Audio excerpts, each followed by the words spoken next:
My name is Joey Reynolds. I am hello, hello. Hola, hola. This is a Reynolds rap, and I'm telling you that the audience is shrinking. On my not on my side. I mean, we shrunk to the point of where, you could go under a midget to find me. It's this is not it. But the audience is shrinking. Hello, you media junkies. How are you, fellow media junkies? Those broadcasters, narrowcasters, forecasters. You better cast your bread on some other water because it ain't working. You're putting a lot of people on the air who are not entertaining or interesting. That's why you're arguing issues rather than having people present their point of view and having some fun with things that are really absurd, like Coca-Cola adding coffee. Come on, I mean, you talk about fusion. This is a confusion. I mean, somebody sitting in the marketing meeting at Coke saying, hey, you know what? I like my coffee in the morning and I like my Coke in the morning. Why don't we put them together? Let's have Coca Coffee. You know, Coffee Cola. This is what? But there is a coffee that is served that way and made in Brooklyn. It's espresso coffee. It's quite good. And it has sugar and everything bad in it that you're not supposed to have. But this Coca-Cola company is amazing, and so is Budweiser. They have farmed the Clydesdales. Why? Probably because they realize that they're spending $500 million on the Super Bowl game that doesn't have the audience it used to have when everybody was up and running, and the money to go out and have these big beer blasts that we don't have anymore because you can't sit in the same room with everybody. That's probably why. So, this Bud's for you. And it's not for everybody. The Bud is being advertised on social because people now are talking about their experience. They're sharing their experience and how you ought to be watching this and doing this, and I saw that and I saw this. That's always been going on. I mean, we used to call it the water cooler, the backyard, the back porch, the barber shop. People would talk about anything that was on television the night before, the day before, or on the news, or the print. We would read something and then comment on it, read a magazine and see a story about something that caught our interest. Now it's all done with this. We're all in these little cells. I should wear a yarmulke and a prayer shawl and sit there and be very, very religious with this, look like it's a religious ceremony. I had lunch yesterday reading the Bible. I was afraid I would get some of the soup on the Corinthians. Hey, you don't never want to piss off a Corinthian. So there's a lot going on in our world that doesn't go announced, but it could be fun. We should be having fun again on the air. That's why even the morning shows, they're getting to be a drag.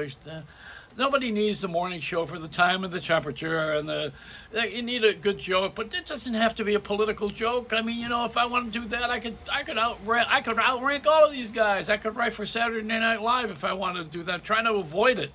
That's what I'm trying to say to you. I'm not bragging. I'm just trying to avoid that. I'm trying to come up with something very clever and very clean. I don't want to say, Donald Trump has a reverse mortgage on the White House. That's a provocative little one-liner, and it probably would fly on one of these shows. But I'm going in another direction. I want to go in the direction that the public really needs to have, not what they think they have. How many people do you know would get out of the way to give their neighbor a shot? I don't mean sexually. I'm talking about, vaccine. Would you offer your vaccine spot to another person and say, you know what, I'm pretty healthy and I'm taking good care of myself, and I know that you probably are more anxious than me, so I'll give you my space for my vaccine. How much of this would you see now? How much of that goes on? That's person to person. That's caring about your neighbor. That's very rare, isn't it? It's possible, and there are people who do this. These are easy shots. It's very easy to call Cloris Leachman clitoris. This is a no-brainer to do that, and it's just not. It's not a big thinker's joke. And Mel Brooks worked with her, and I'm sure he called her that a lot of times. But I was over at 20th Century Fox at that time working on Star Wars, and he did. Mel Brooks had just done Spaceballs, which was a takeoff on that. Of course, the movie I'm referring to with Cloris Leachman is Young Frankenstein, probably my favorite movie of all the comedy movies of all time. But Mel is just crazy, and I got friendly with Annie Bancroft, his wife, because I worked on Turning Point, Anne Bancroft and Shirley MacLaine. That's to drop a few names here. But I was going to bring a point. The best work of Mel Brooks. He should be talking about Cloris Leachman on one of these broadcasts. I'm sure if I were still on the air mainstream, I would have him. He would be the guy that I would talk to about her, because he was the guy that really knew how to make her shine better than any time and anywhere. She was brilliant. But let's go back to the point I'm going to make, which is the producers. My favorite Broadway show. Mel Brooks producers, and the movie, of course. Yesterday, I was at Walgreens, and I had a prescription filled, and I had the Biden mask on. I got this mask, that we all wear masks. Mine says Biden on it, and I got attacked by two women who had walkers, and they were coming at me like in the producers. I thought they were going to break into song and knock me over. Yeah, I'm in Trump country, all right, that's for sure. But that's okay. I mean, listen, this political thing is ridiculous. I have no patent on comedy, and I got no patent on politics. My family, half the members of the family don't talk to the other half because we didn't get we didn't get what we wanted when we were children. We needed to have a third titty. That's what we needed. With 3 kids. One for each. God, you made a big mistake. So that's it, besides what sucks. I'm done so far, but there's more to come. I mean, there's a lot of things to complain about all the time.